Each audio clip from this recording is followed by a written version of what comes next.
You feel a certain way, you take actions that line up with how you feel. That's all good and well when you've had a great day. All of that is good, but what about the days when you aren't feeling it? When you just feel like crap? Today, we're going to be talking about how to repattern your brain, how to change and repattern your feelings, and how to change and repattern your actions as well. And I'm going to teach you a behavioral technique from psychology to help you actually repattern yourself. And so this is really important, what we're going to talk about today. And this is a really important part of everything we're going to discuss, okay? In life, we often take actions that line up with how we feel. That just tends to be natural for a human. You feel a certain way, you take actions that line up with how you feel. That's all good and well when you've had a great day. Like when you have a good day, you have a great cup of coffee, you got a whole lot of sleep, you wake up and you watch the sunrise, you put your children on the school bus and they kiss you goodbye, Papa, I love you. And you're like, this is a great fucking day, right? All of that is good. But what about the days when you aren't feeling it? When you just feel like crap? Maybe you got crappy sleep. Maybe you just don't feel as upbeat as you like to. Maybe you don't feel like talking to anyone. You want to be a recluse and just not go see anybody. Maybe you want to, not answer the phone when someone, I'm just going to send it to voicemail when it rings. Maybe you have a friend that you're supposed to do dinner with tonight and you say, I don't really feel it. I'm going to decide to cancel dinner tonight. What do you do on those days? You just, I'm going to cancel it. I'm going to, just go ahead and leave work. I'm not really feeling it today. And it's like a little teeny tiny thing. Like it's tiny and it's probably unnoticeable. The way that you feel, it's just like, yeah, I'm not really feeling it. But you cancel things and you don't show up 100% and you don't, you're not as fully present with your children and you're not working as hard at growing your own business. And you do all these little teeny tiny things all day long. And unconsciously, what you're doing is you're making these small decisions, which add up over time based off of how you feel. What happens when you don't feel really good and you bring it into work? You don't take that extra meeting with that person who's on your team. You don't do that one-on-one with your most important team member today. What happens when you feel this way and you don't feel 100% and then you go and you bring it into your fitness routine? You know what? I'm just not really feeling it today. And you decide to skip the gym today because you're not feeling it. Today was just too long. I had such a long day. I'll go to the gym tomorrow. And so it's like, what happens is we don't really pay attention to, and it's a tiny thing, we don't really pay attention to how we feel and how that changes our thoughts and our actions throughout the course of the day. And unless you're consciously paying attention, our feelings will almost always influence our actions. And that's, once again, unless we consciously step in. Because your thoughts influence your feelings, and your feelings influence your actions, and your actions influence your results, and your results make up your entire life. And so if you have, 2 or 3 of these days a week where you're not really feeling it, let's say it's 2 days a week. Over the course of an entire year, that's 104 days of quote unquote not really feeling it. That's a third of the year almost. How different is your life if you're able to take different actions on a third of your days to actually keep stepping in the right direction for your life? It can even be something as like having a bad day at work, which influences how you feel. And then you take that and you bring it home to your family. And now you blow up on your children on accident. And your spouse and your children get the bad end of your emotions. So a lot of people aren't really taught how to deal with their emotions. And then what happens is after you blow up on your family and you calm down, you're like, damn, I really regret how I acted. The problem with all of this is when you act consistent with how you feel. Now, I want you to understand, and I want this to be a big piece of today. I'm not saying ignore your feelings. I'm not saying ignore your emotions, but we're going to talk deeper into that today. The problem with what we're talking about is when you act unconsciously and then those actions are consistent with how you feel. Those actions and those feelings become more hardwired into you as a pattern. And clearly, that is not a pattern that you want. So, like, for instance, if you feel sad or in a low state and you decide to isolate yourself and stay in, most times, psychologists will tell you this, most times that isolation leads you to feeling more sadness. And if you're staying in your room or you're staying in your house, your message to your brain might be, I am sad, which makes you more likely to stay in another day. And that can increase the sadness that you feel. So it perpetuates over and over and over again. When being around someone that you really care about and cares about you might be the best thing to get you out of your sadness. Being with your friends when you feel sad might be the best thing to get you out of it. Or maybe you can tell them about what's going on. You can vent to them and you can feel seen, you can feel heard, and you can get that out of you.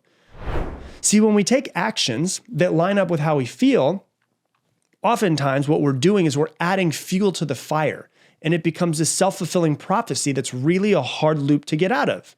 This is how a lot of people find themselves in deep, dark states, is because it slowly and slowly and slowly gets worse because they continue to keep taking actions that line up with how they feel.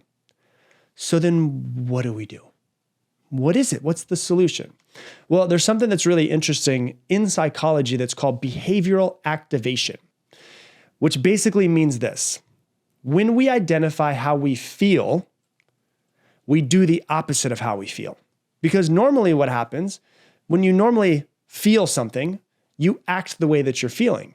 So when we act in ways that are opposite of how we feel, the feedback to your brain does not confirm the emotion, which is really key. And in most cases, because it does not confirm the emotion, it eases the emotion. It can even change the way that you're feeling completely. So this is important for you to understand. When we are acting how we feel, we are confirming that feeling.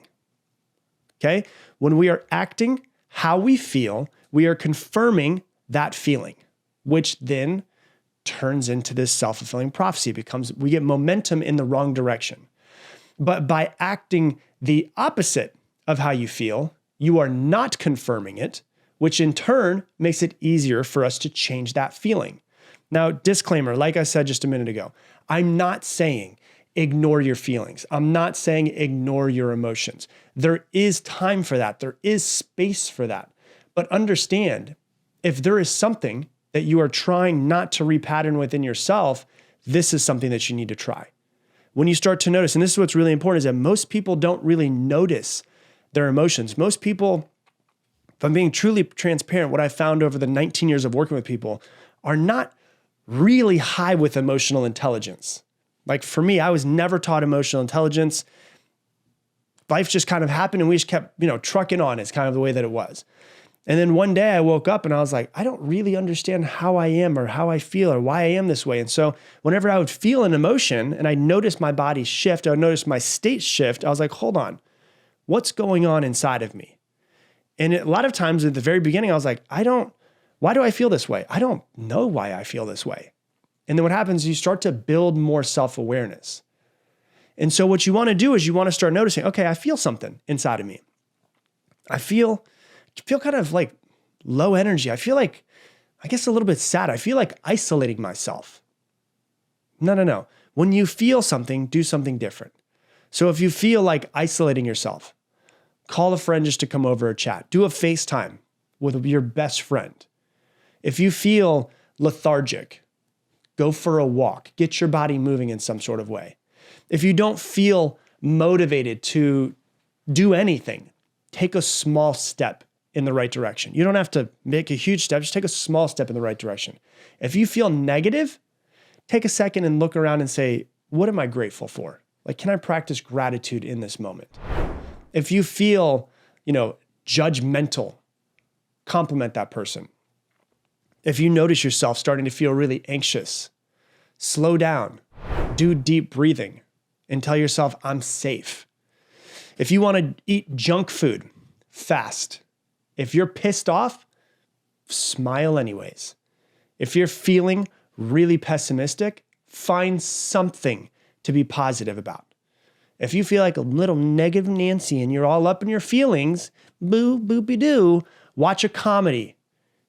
If you feel worthless, help somebody else. The reason why this works is a couple different things you have to understand about your body, okay? The first thing you need to understand about your body is endorphins. For instance, if you feel like staying in bed, but you decide, you know what? I don't care how I feel. I'm going to go for a run instead. And you just, even though you freaking hate putting on your shoes and those fucking socks, and you get dressed and you don't want to do this, and you just decide, I'm going to go for a run. I'm going to put on my favorite song in my headphones, and I can be as pissed off as I want to be, but I'm just going to go for a run. You go for a run instead, eventually your body's going to start releasing endorphins. Endorphins are feel-good chemicals, which make you, yes, ding, ding, ding, feel better. But also, your brain and your body will want to do it again next time that you find yourself feeling like staying in bed, because your brain's going, well, hold on, last time we were in bed and we didn't want to leave, we did go for a run. And then we felt good after we got done with that run. And so it's like, you notice yourself wanting to stay in bed, go for a run. See what happens. And you can be as pissed off as you want to be. You can be mad at me. That fucking podcaster told me to do this. I don't know if this is going to work, but I'll just do it just because he said it. I'll prove him wrong. And you can get pissed off the whole time you're getting dressed, and be pissed off the whole time you're going for a run. And then you come back and be like, damn, I actually feel way better. Perfect. Why? Because you acted differently than you felt. You didn't continue down that downward, this is how the downward spirals happen. So that's the first thing, is endorphins are a very important part of this. The next thing is dopamine rewards. When you don't feel good, but you do something that will make you feel good, your brain and your body release dopamine. And dopamine is the chemical of motivation. Dopamine is a feel-good chemical, but is also the chemical of motivation. So if you're sitting there and you don't feel really good, you don't really want to, and you're just like, oh, damn it, being a little negative Nancy, maybe watch a comedy, put on something. Who's your favorite comedian? What's your favorite movie? Make yourself laugh a little bit. It releases dopamine. And dopamine is the chemical that makes you feel good, but it's also the chemical of motivation. So when you start to get more dopamine in your system, you start to feel a little bit different. You start to feel a little bit better. Also, another thing that's really interesting about dopamine that a lot of people don't know about is that if you're stressed or you're pissed off, you have cortisol that's running through your brain. It's the chemical that's running through your brain. You're kind of pissed off. You got the cortisol. It's the stress hormone. The interesting thing about dopamine is that dopamine buffers against cortisol. And so if you have a lot of cortisol because of just the way that you're feeling, when you have dopamine come in, it lowers your cortisol. So if you're really pissed, watch something that's funny. Put on a comedy, whatever it is. Put in, go to YouTube, type in SNL skits. Watch some of the most played ones on there, because clearly they must be funny if they're the most played. And that's what you start to do, is you're starting to actually change the chemicals inside of your brain by taking the driver's seat. And then the next piece of this is something that's called neuroplasticity. So neuroplasticity is the brain's ability to change itself. But if you don't change anything, nothing changes. So if you continue to keep doing the same thing over and over and over again, and it's not what you want, you're deepening the wiring of what you don't want. But if you decide, I'm going to make a change, even though the change is hardest at the very beginning, the first time that you do it, it becomes easier and easier and easier. When you start doing it over and over and over again, you're repatterning and rewiring your brain to be different. And over time, the new pattern becomes stronger than the old one, which means you're more likely to do the new one, which is the one that you want. Oh, I don't feel good? I'm going for a run. I'm not going to listen to it. I'm going to act differently than how I feel. And it becomes easier to just keep doing it over and over again. It doesn't change, just FYI, it doesn't change from just doing it one time. It's over and over and over again. A repatterning is something that you have to do for a while. I'm a perfect example. I was a negative little Nancy, a negative little shit. I could find the bad in anything. I was like the type of person when I was younger that was like, oh, you won the lottery? Oh my God, you know how much you have to pay in taxes? Like, fuck that guy. That guy sucks, right? But the thing about him was I was like, I don't want to be this way. I don't want to be this way. I'm going to start to find the silver lining in every single thing that happens. And now for me, now that's been 19 years of working on myself, it's almost like to a fault. I can almost always find the positive in anything because I just wanted to repattern myself. The point is to repattern yourself. Things in life, in your life, will not change unless you change. The first thing is the awareness. How do I feel? What am I feeling inside of my body? Is this how I want to feel? Not really. Okay, what's the opposite action that I can take to repattern myself? You don't have to be who you've always been. You can change. You can get up and be completely different. You're not a tree. You're not stuck there forever. So how do you want to change? Who do you want to be? How do you want to feel? What actions can you take right now, or when you find yourself in those deep, darker emotions, that would repattern yourself? Because ultimately it goes back to what we were saying. If you look at it, what you want to do is not confirm to your brain the emotion. So you act the opposite of the way that you feel. And so when we act the way that we feel, we're confirming the feeling. By acting the opposite of how we feel, we are not confirming it. And in turn, it makes it easier for us to change the feeling. If you do this, if you use behavioral activation, you can start to repattern yourself, your brain, and your wiring. So that's what I got for you for today's episode. If you love this episode, please share it on your Instagram stories. Tag me at Rob Dial Jr. The only way this podcast grows is from you guys sharing it. So if you would do it, I would greatly appreciate it from the bottom of my heart, because ultimately, that's all I want to do. I just want to help more people and try to help people's lives become better. So if you would share it, you're being a part of letting it grow and helping us help more people's lives. And once again, if you want to get the free ebook on how to dominate your goals for 2025, go to goals2025.com. That is goals with an S, 2025.com. Download it. And I'm going to leave you the same way I leave you every single episode. Make it your mission to make somebody else's day better. I appreciate you, and I hope that you have an amazing day.